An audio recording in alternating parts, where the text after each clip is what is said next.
இப்போ நேஹா ஆஃபீஸ் விட்டு வந்துடுறாங்க.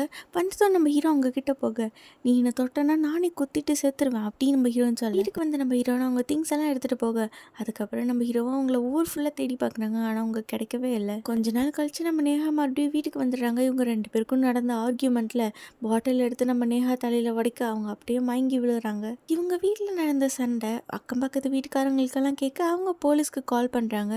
இப்போ போலீஸ் வந்து அவங்க வீடு கதவு தட்ட, மயக்கத்திலேருந்து எந்திரிச்சு நம்ம ஹீரோ பார்க்குறாங்க. நேஹா அங்கே காணோம். அதனால நம்ம ஹீரோவை அரெஸ்ட் பண்ணி ஸ்டேஷன் கூப்பிட்டு போயிடுறாங்க.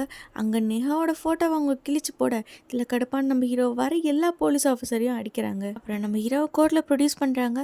இவர் மனநல சரியில்லை அப்படின்னு சொல்லி இவங்களை காப்பகத்தில் அனுப்பிச்சு வச்சிடறாங்க. கொஞ்சம் மாதம் கழிச்சு நம்ம ஹீரோவை பார்க்க ஒரு போலீஸ் ஆஃபீஸர் வராங்க. ஆக்சுவலாக நம்ம ஹீரோனோட ஃப்ரெண்டு தான். ஹீரோட எமோஷன் கூட விளையாடணுங்கிறதுக்காக நம்ம ஹீரோனை ஒரு வாரம் ஒழிச்சு வச்சிடறாங்க.